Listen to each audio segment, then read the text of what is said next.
학령 인구가 줄어듦에 따라 존립이 위태로워진 대학이 많습니다. 이는 이 사회가 해결해야 할 문제로 다가왔습니다. 한국 대학교의 역사를 저와 함께 알아보며 이 난관을 어떻게 처리할까 함께 생각해 봅시다.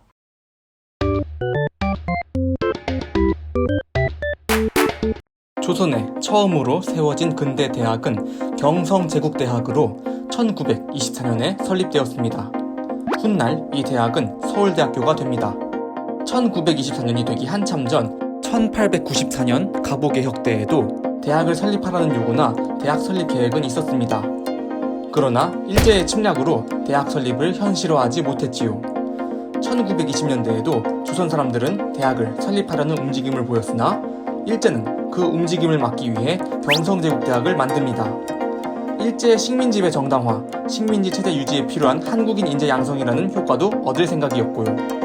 다른 대학의 설립을 억제하는 것은 덤이었습니다. 이렇게 만들어진 경성제국대학은 1929년 68명의 1회 졸업생을 배출한 이래 1942년까지 1846명의 졸업생을 배출합니다. 그런데 한반도에 있는 대학교지만 한국인 졸업생의 수는 627명으로 전체 졸업생 수의 3분의 1 수준이었습니다. 일제가 다른 대학의 설립을 저지하기는 했지만 대학보다 한 단계 낮은 전문학교 설립은 허가해줍니다. 해방 이후 한국은 고등교육체제를 개편했고 일제강점기나 그 전후로 만들어진 전문학교들은 이 고등교육 재건 활동에 참여했습니다. 그 결과 대학의 수가 크게 늘어났습니다.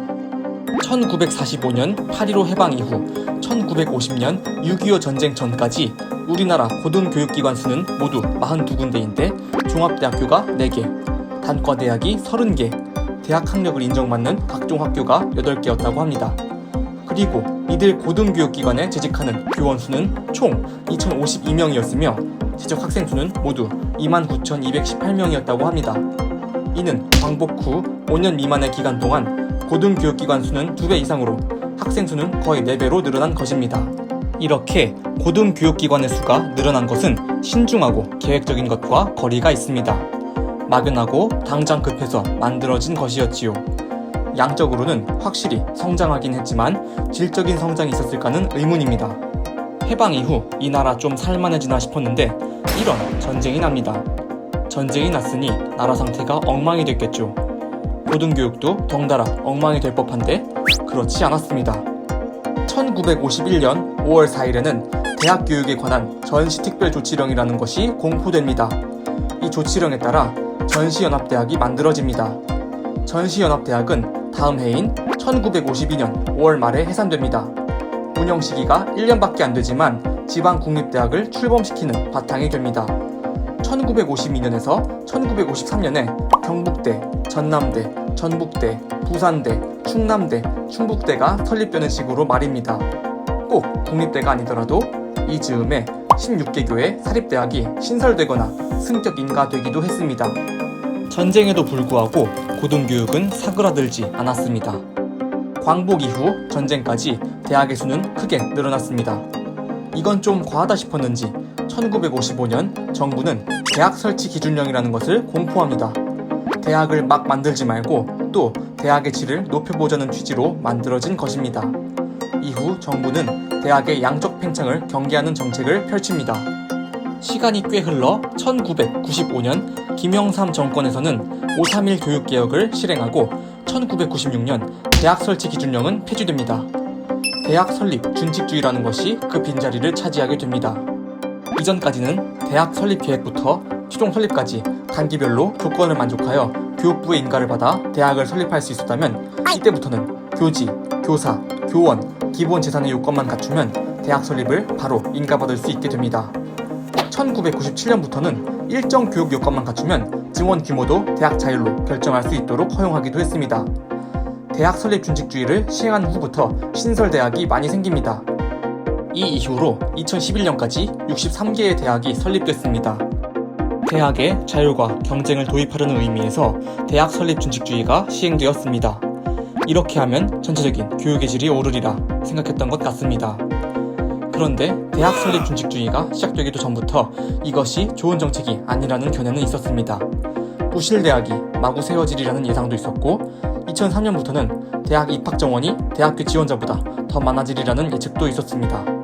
그럼에도 대학 설립 준칙주의는 시행되었고 예상했던 것처럼 구신대학이 세워지고 정원 모집에 어려움을 겪는 대학들도 생기게 됩니다. 특히 정원 모집 문제는 점점 더 심해지고 있는 현실이고 현재 있는 대학들을 어떻게 해야 할지 한국 사회는 대학 문제를 떠안게 됩니다. 2013년 대학 설립 준칙주의는 폐지되어 이제는 대학을 만드는 것이 어려워졌지만 대학 문제는 여전히 남아 있습니다.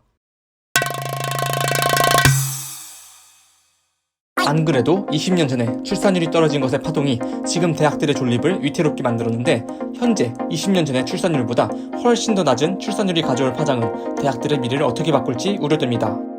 대한민국에 대학이 너무 많은 걸까요? 그런 것 같지는 않습니다. 2020년 교육부 조사에 따르면 대한민국에는 429개의 고등교육기관이 있다고 합니다.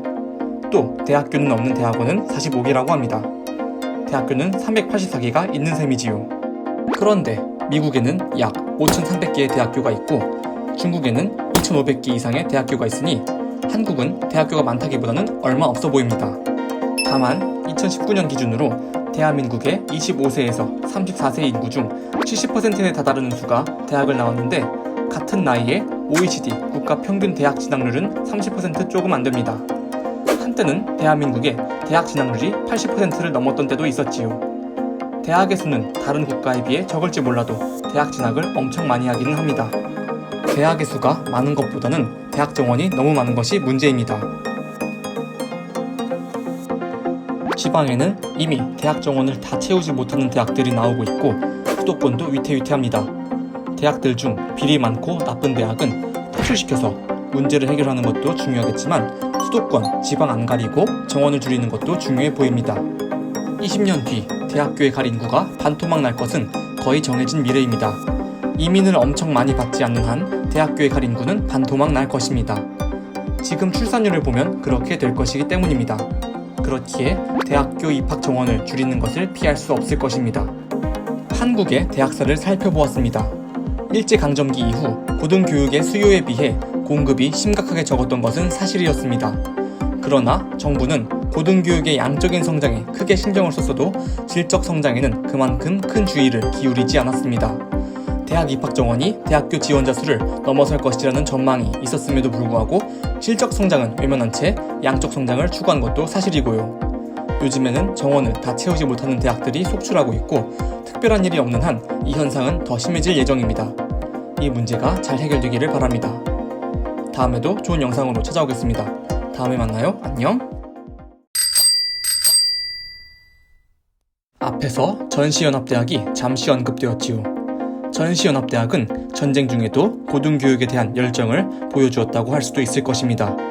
그러나 문제점이 있습니다. 먼저 대학이 학문을 가르치는 것에 미흡했다는 것이 있습니다. 학문 안 가르치고 공산주의 나쁜 거, 민주주의 좋은 거 이런 이념 교육을 했다는 것입니다. 또 병역 기피 수단으로 사용된 것이 아닌가 의문이 들게 한다는 문제도 있습니다. 대학을 다니면서 군사훈련을 어느 정도 받으면 병역을 연기할 수 있었기 때문입니다. 당장 전쟁을 치르고 있으니 군인이 필요할 텐데 대학을 다니면 전쟁터로 안 갈 수 있다라. 수상합니다. 진짜 영상 끝!